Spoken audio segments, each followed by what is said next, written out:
Assalamualaikum warahmatullahi wabarakatuh. Perkenalkan, nama saya Odita Kusumawardani dari kelas 10 MPLB nomor absen 1.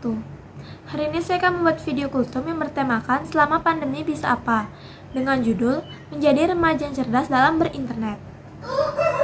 Pandemi COVID-19 telah berlangsung selama lebih dari 1 tahun ini, memaksa kita untuk tetap di rumah. Tentunya pandemi ini memberikan banyak pengaruh untuk berbagai sektor di Indonesia, salah satunya adalah pendidikan. Siswa dan guru diminta untuk belajar daring demi mencegah penyebaran COVID-19. Wacana sekolah tatap muka terus-menerus diundur akibat melonjaknya kasus COVID-19.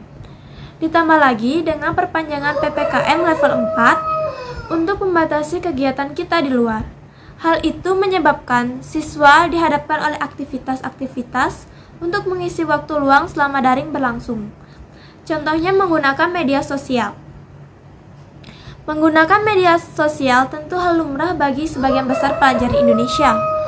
Media sosial merupakan sarana paling efektif untuk mempertahankan tali silaturahmi dengan teman, sahabat, atau keluarga. Ada berbagai macam media sosial yang sedang booming di kalangan anak muda seperti Instagram, TikTok, Twitter, dan WhatsApp.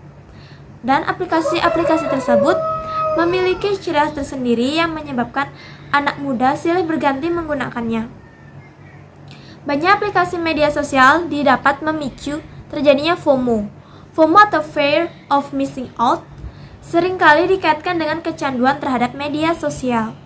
Menurut artikel dari Allo Dokter, orang yang mengalami FOMO akan susah lepas dari gawainya dan merasa gelisah jika tidak membuka media sosial karena takut bila tertinggal informasi atau tren terkini. Selain itu, FOMO juga menyebabkan orang yang mengalaminya menelan informasi secara mentah. Masyarakat Anti Fitnah Indonesia atau Mafindo mendata kenaikan hoaks kesehatan secara signifikan selama masa pandemi. Ketua Presidium Mafindo Septiaji Eko Nugroho mengatakan, di kala pandemi, semua mudah menggunakan akses digital, mengakibatkan hoaks meningkat pesat. Pada 2020, ada 2.298 hoaks atau jumlahnya hampir 2 kali lipat dibanding 2019. Kali ini isu teratas atau bukan lagi politik, namun kesehatan yang tercatat 37% atau sebanyak 800 lebih isu didominasi topik COVID-19 yang akan semakin meningkat dan berlanjut sampai 2021.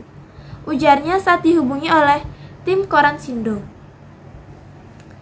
Ketika kerap broadcast yang tersebar melalui grup WhatsApp, broadcast adalah pesan yang dapat dikirimkan ke banyak grup dalam waktu yang bersamaan. Broadcast ini senantiasa diteruskan oleh orang-orang awam. Isi broadcast beragam, bisa berisi berita, informasi, link undian, dan lain sebagainya. Kandungan berita bisa berupa hoaks di informasi yang diterima tidak sepenuhnya benar, dan link undian palsu yang meminta data pribadi bisa membahayakan kita. Kepada staf kepresidenan Indonesia Muldoko mengatakan bahwa dampak negatif dari informasi palsu ini sepenuhnya dialami oleh masyarakat sendiri. Mungkin orang hanya iseng menulis, namun karena keterbatasan pemahaman terhadap sebuah tulisan dapat menghancurkan sebuah bangsa. Dampaknya sungguh luar biasa, papar Muldoko yang ditemui saat wawancara Tirto ID. Pada sebuah penelitian yang dilakukan oleh Indonews mengatakan bahwa hampir 80% menjadi pesimis karena melihat berita hoaks ini. Penyebabnya karena mereka seringkali mendapatkan berita hoaks. Dalam survei ini juga mengatakan bahwa 40% subjek dalam sehari mendapatkan masing-masing satu berita hoaks. Sebagai remaja, saya dapat membenarkan pernyataan itu apabila generasi muda terus dihadapkan oleh berita hoaks, pemahaman terhadap berita yang akurat akan berkurang. Dan mereka akan cenderung malas untuk melakukan pengecekan berita yang didapat. Selain itu, kondisi psikis remaja juga bisa terganggu, seperti terjadinya kegelisahan berlebihan dan ketakutan terhadap informasi yang salah.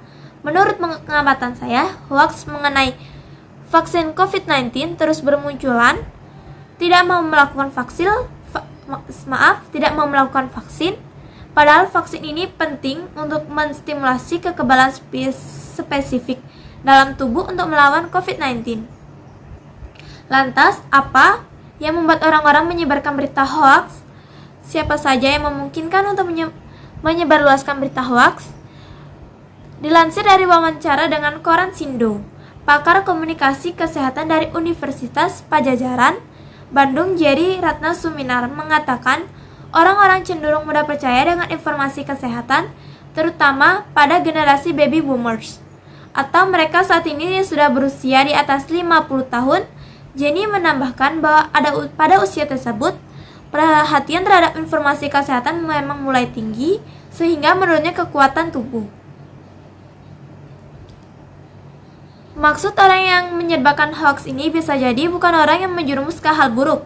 Terkadang, mereka ingin berbagi informasi yang dikiranya bermanfaat kepada orang-orang terdekat. Nah, di sini pembasmi hoax bisa mengambil peran mereka berinisiatif mengecek melalui Google atau bertanya langsung pada sumber awal dari informasi tersebut. Menurut Jenny, pembasmi hoax adalah peran yang amat langka di masyarakat. Mereka juga melakukan itu karena memiliki keberanian dan juga pengetahuan yang cukup tentang digital dan kesehatan. Sekian video kultum yang dapat saya sampaikan. Bila ada tutur kata yang salah, saya mohon maaf. Sekali lagi, saya tutup dengan kata maaf bila ada kata-kata yang salah. Wassalamualaikum warahmatullahi wabarakatuh. Terima kasih.